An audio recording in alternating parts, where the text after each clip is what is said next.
ताज़ा अपडेट पाने के लिए हमारे चैनल को सब्सक्राइब करें, लाइक करें, शेयर करें और बेल आइकन को भी प्रेस करें। जनाब साद अहमद साद जो टीपू सुल्तान रहमतुल्लाह अलैह की तारीख़ को बता रहे थे और बता रहे थे कि वो एक अजीम बादशाह कैसे अपनों की गद्दारी की वजह से वो जाम शहादत पीने पर मजबूर हुआ, जिसको जाम शहादत नसीब हुआ। तो मुझको यूँ याद आया किसी अपनों की गद्दारी पर किसी शायर ने कहा था कि किसी शायर ने कहा था कि दिल के फपोले जल उठे सीने के दाग से, कि दिल के फपोले जल उठे सीने के दाग से, हाय घर को आग लग गई घर के चिराग से, हाय घर को आग लग गई घर के चिराग से। आइए इसके बाद मैं डॉक्टर प्रोफेसर इंगोले साहब शिवाजी कॉलेज से मैं इनसे गुजारिश करता हूं कि वो आए और अपने ख्यालात का इजहार करें। जोरदार तालियों से सर का इस्तकबाल। या देशाला दिशा देण्याचं काम केलं त्या तमाम महापुरुषांच्या विचारांना प्रथमतः अभिवादन करतो। आज खरं तर या देशातील शेतकऱ्यांचे राजे, लोक कल्याणकारी राजे, ज्यांची ओळख या देशामध्ये निर्माण झालेली आहे ते म्हणजे हजरत टिपू सुलतान यांचा आज आपण जयंती उत्सव म्हणजे जन्म उत्सव मोठ्या उत्साहाच्या वातावरणामध्ये या हिंगोली शहरामध्ये साजरा करत आहोत। या जन्म उत्सवाच्या कार्यक्रमाच्या निमित्तानं आदरणीय फारुख अहमद सर आणि या विचार मंचवर सर्व इतर मान्यवर आणि तरुण बंधू, खरं तर जयंती कशाला म्हणायचं फारुख सर? जयंती म्हणजे एका मर्द शिपायाने दुसऱ्या मर्द शिपायाला दिलेली एक सलामी असते। जयंती म्हणजे अज्ञान, अंधश्रद्धा, रूढी परंपरा, व्यसनाधीनता याला मुठमाती देणं म्हणजे जयंती असते। जयंती म्हणजे समाजातील जे माणूस मागे राहिलेला आहे त्याला पुढे घेऊन जाणं म्हणजे खऱ्या अर्थानं जयंती असते। आणि म्हणून आपण विचारांची जयंती साजरी करत आहोत, याचा आनंद मला या ठिकाणी आज होत आहे। जयंती म्हणजे फक्त नाचून गाऊन आज जयंती साजरी करायची नाहीये, तर जयंती विचारांची जयंती झाली पाहिजे। या देशामध्ये ज्या ज्या महापुरुषांनी या देशाला दिशा देण्याचं काम केलेलं आहे, म्हणून त्यांनी केलेलं कार्य आणि त्यांनी सांगितलेले जे विचार आहेत ते विचार आत्मसात करून आपण पुढील वाटचाल करणं म्हणजे खऱ्या अर्थानं जयंती असते। आणि म्हणून मला वाटतं की खरे टिपू सुलतान आपल्याला कळाले आहेत का, आणि ते आपल्या तरुणांना, अभ्यासू लोकांना मला वाटतं की ते टिपू सुलतान आपल्याला कळायला पाहिजे। आणि म्हणून या ठिकाणी आमंत्रित केलेलं आहे की टिपू सुलतान खरे राजे कसे झाले। खरं तर या देशामध्ये राजे खूप झाले, काही आईच्या पोटी जन्माला आलेले राजे झाले, पण छत्रपती शिवाजी महाराज आईच्या पोटी जन्माला नसताना स्वतःच्या कर्तृत्वावर राजे झाले। त्याच पद्धतीचे राजे टिपू सुलतानचे वडील हैदर अली हे सुद्धा स्वतःच्या कर्तृत्वावर राजे झाले आणि त्यांच्यानंतर सगळी त्यांचा वारसा हा टिपू सुलताननी सांभाळलेला आहे। मित्रहो, या देशामध्ये नेहमी मुस्लिमांवर नेहमी संशय घेतला जात असतो।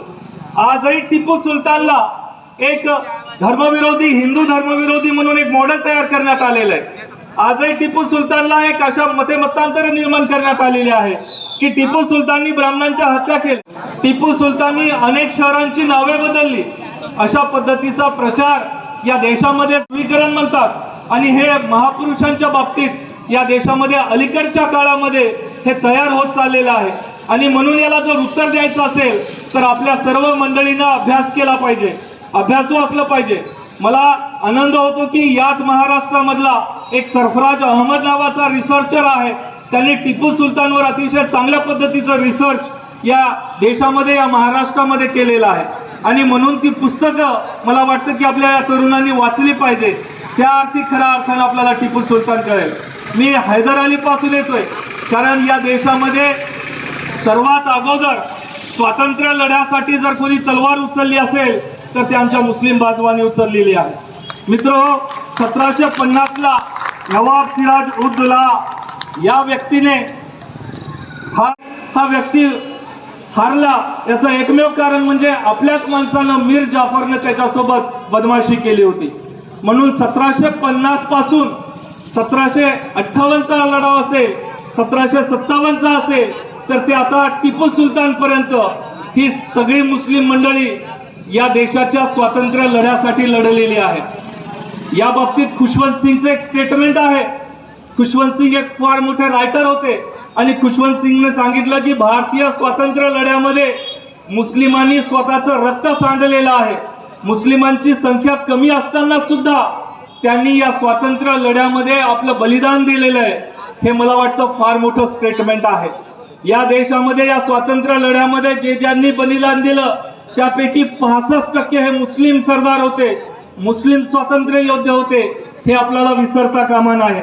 आणि म्हणून यामध्ये फक्त पुरुषच नाही तर महिलांनी सुद्धा, बेगम हजरत महल असेल, यांनी सुद्धा इंडियन वॉर इंडिपेंडन्स मध्ये अतिशय महत्वाची भूमिका लढवलेली आहे.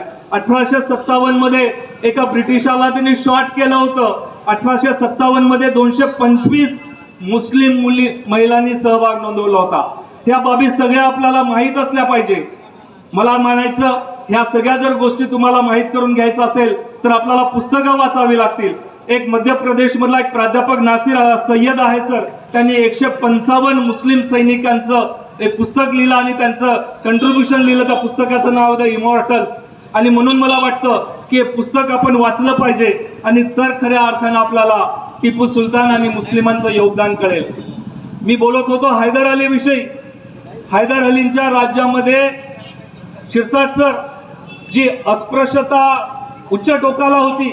खरं तर हैदर अलीचा सुद्धा ब्राह्मण जातीला विरोध नव्हता, ब्राह्मण्य व्यवस्थेला विरोध होता, ब्राह्मण वादाला विरोध होता, जो डॉक्टर बाबासाहेब आंबेडकरांचा सुद्धा होता. म्हणून हैदर अलीच्या काळामध्ये अस्पृश्यता अतिशय भयावह होती आणि नायरोच्या घोड्याच्या मागे अस्पृश्यांना अनवाणी पायानं चालवत लावत होते. ही बाब ज्यावेळेस हैदर अलीला कळाली त्यावेळेस हैदर अली यांनी त्या ठिकाणी स्पृश्य आणि अस्पृश्य असा कायदा केला. ज्या अस्पृश्यांच्या हातामध्ये हत्यार पकडण्याचा अधिकार नव्हता त्या हैदर अलीनं अस्पृश्यांना हत्यार पकडण्याचा अधिकार सुद्धा दिला. आणि हेच हैदर अली वयाच्या 60व्या वर्षापर्यंत घोड्यावर स्वारी केलेले, युद्ध लढलेले, पाठीवर त्यांना कॅन्सरची गाठ झालेली होती आणि मग त्यांचा मृत्यू आपल्याला माहित आहे की 1782ला 6 डिसेंबर 1782ला कॅन्सरमुळे झालेला आहे. याच हैदर अलींचा वारसा पुढे टिपू सुलताननी पुढे चालवलेला आहे. म्हणून माझ्या सर्व बांधवांना मला विनंती करायची आहे कि आप वारिस बनाना चाहते अपने बच्चों को तो प्रॉपर्टी का वारिस मत बनाओ. वारिस बनाना है तो विचारों का वारिस बनाओ, वारिस बनाना है तो संस्कारों का वारिस बनाओ, जो हैदर अली ने अपने टिपू सुलतान को बनाया था. आणि त्याच विचाराचं पुढे टिपू सुलताननी आपलं राज्य चालवलेले. पण आजही अनेक या देशामध्ये प्रोपगंडा टिपू सुलतानच्या माध्यमातून केलेला आहे. या सध्याच्या बीजेपी काळामध्ये 2015 मध्ये आणि सिद्धरामय्याने कर्नाटकामध्ये टिपू सुलतानची जयंती साजरी मोठ्या उत्साहात केली होती. या चारित्र्याला विरोध करण्याचं काम या देशामध्ये झालेलं आहे.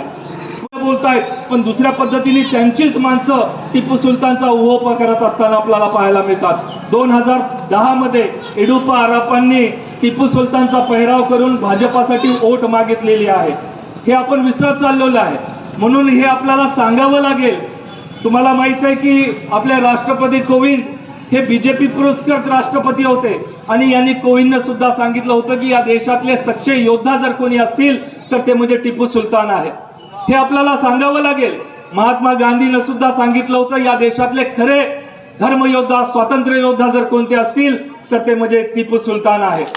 इंदिरा गांधीनं 1971ला, तुम्हाला सांगतो 1971ला टिपू सुलतानची 174वी जयंती साजरी करण्यात आली होती आणि 174व्या टिपू सुलतानच्या जयंतीमध्ये इंदिरा गांधीचं स्टेटमेंट आहे की या देशातले खरे देशभक्त कोणी जर असतील तर ते म्हणजे टिपू सुलतान आहेत.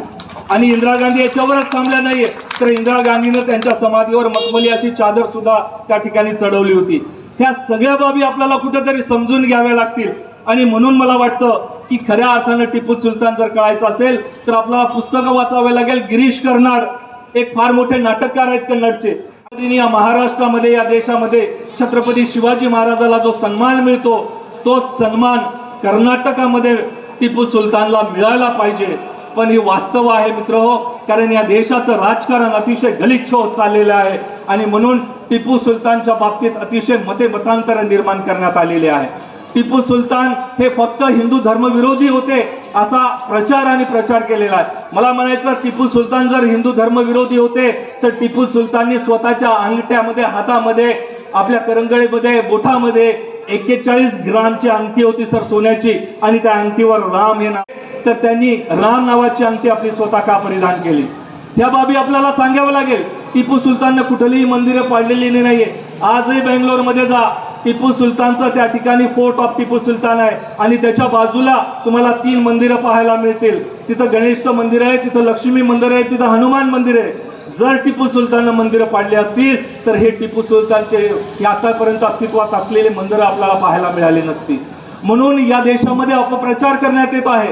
हिस्ट्री डिमांड्स प्रूफ असं म्हटलं जातं, इतिहासाला प्रूफ पाहिजे आणि म्हणून हे प्रूफ सिद्ध करू शकत नाही। सावरकरांचा उल्लेख या ठिकाणी करण्यात आलेला आहे। 6 golden pages of the history of Bharat हा नावाचा पुस्तक आहे 6 सोनेरी पानामध्ये।